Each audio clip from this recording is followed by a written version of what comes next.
In this video, we're going to clear up the confusion about eating high-fat, carnivore, and ketogenic diets.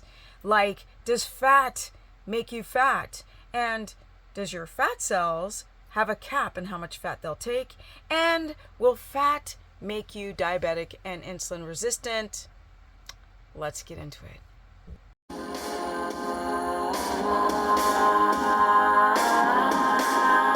Welcome everyone to my humble channel. We need to really talk about the key points when it comes to eating fat because there is so much garbled information.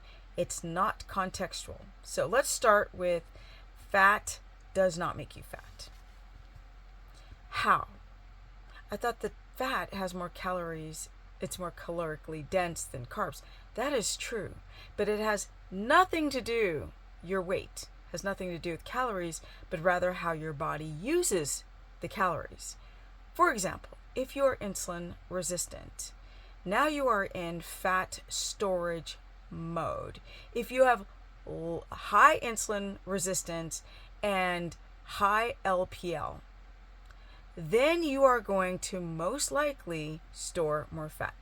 But there are things that we have to also consider, like, your thyroid. Are you estrogen dominant? How's your liver functioning? How much cortisol is happening in your life? The cortisol rhythm, the circadian rhythm, your liver, your thyroid, and your estrogen made in your fat cells. Because your fat cells can make estrone, which then the signaling from the hypothalamus is telling your body to store more fat. So how can all these other things that are very, very important, like your thyroid, like cortisol, or even if you have enough GLUT4 receptors or LPL, why is it that people are so fixated on the actual number of calories when they really don't matter? Lipoprotein lipase and insulin, they often work tandemly together. When insulin is high and it's resistant and it's just not doing its job, it's not taking food that you've eaten and putting it into the muscle cells to be burned off and used. Instead, your body begins to store, insulin begins to store food that is not invited into the cell by insulin. The signaling is broken. You become sort of this fat storage closet that things get tossed into. Now, when insulin is high, LPL, lipoprotein lipase, is an enzyme that will either, kind of like insulin, take fat and put it into your muscles to be burned off and used, or it's going to take fat and put it in your fat cells. So you have two things together that are going to tell you, are you going to drop body fat and stay lean and mean and be a machine and healthy and utilize fat as energy, or is your body going to start storing the fat that you consume as fat energy in your fat cells? Because people don't want to store energy in their fat cells because they're not starving. Refrigerator's right there. So we don't need to store, we need to burn, we need to use this as energy. Someone commented in my video, well, if I have low insulin and low blood glucose, but I'm metabolically broken and things aren't functioning properly in my mitochondria, wouldn't I start storing fat? And I'm like, if your insulin is low, consistently, because insulin and glucose are always changing all day long. But let's say you test all day long and you have you're insulin sensitive and you have low blood sugar. I mean, moderate, within the range of low. That's very subjective because there's carb eaten low and there's ketogenic eaten low blood sugar.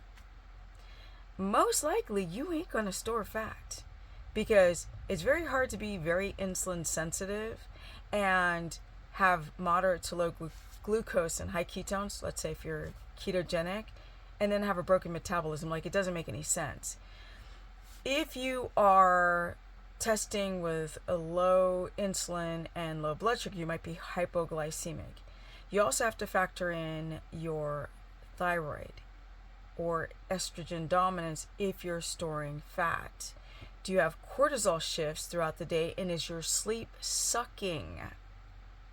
This is very important. So, calories do not matter. Your total hormone and enzyme production value is going to indicate if you're going to store fat or burn fat. Store fat in your fat cells or burn fat as energy. Your lifestyle, consistency, exercise, circadian rhythm, keeping toxins out are going to help boost quality of food, boost your mitochondria within your muscle cell. Exercising, and having GLUT4 receptor development and having LPL be low are also indications if you're going to burn that fat off in your muscle or store it as fat in your fat cells.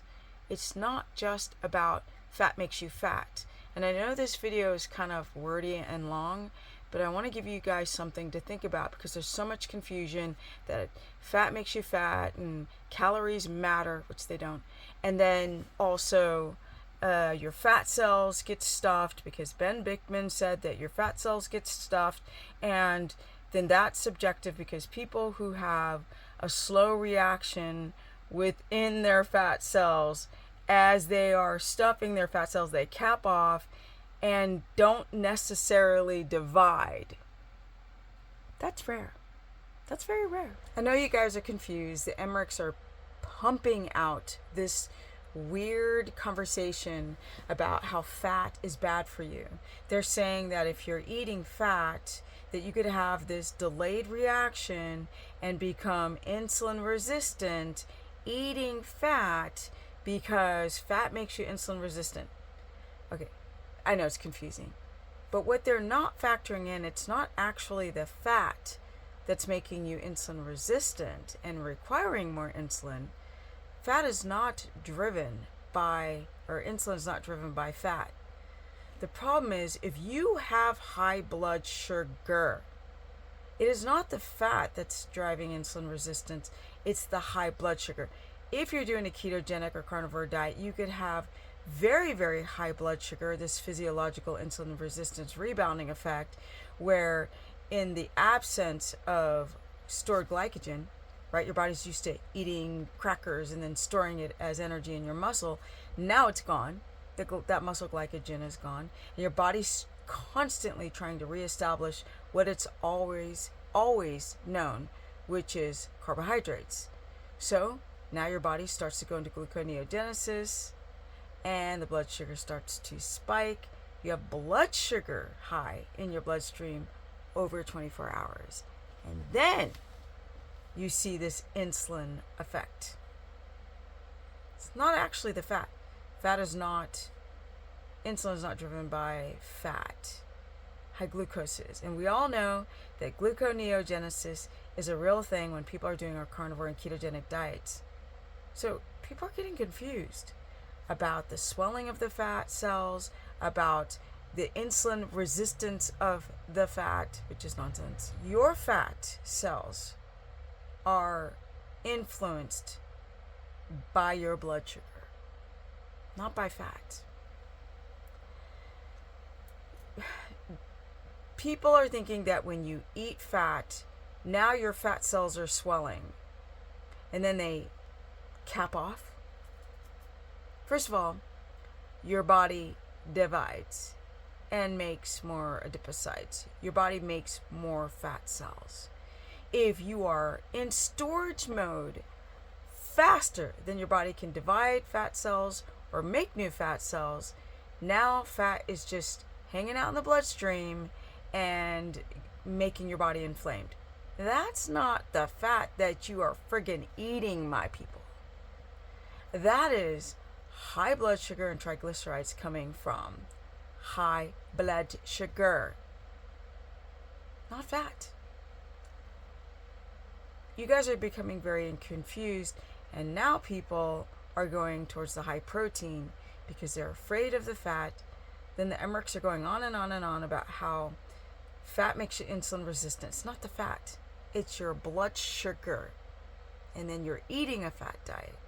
It's never the fat itself.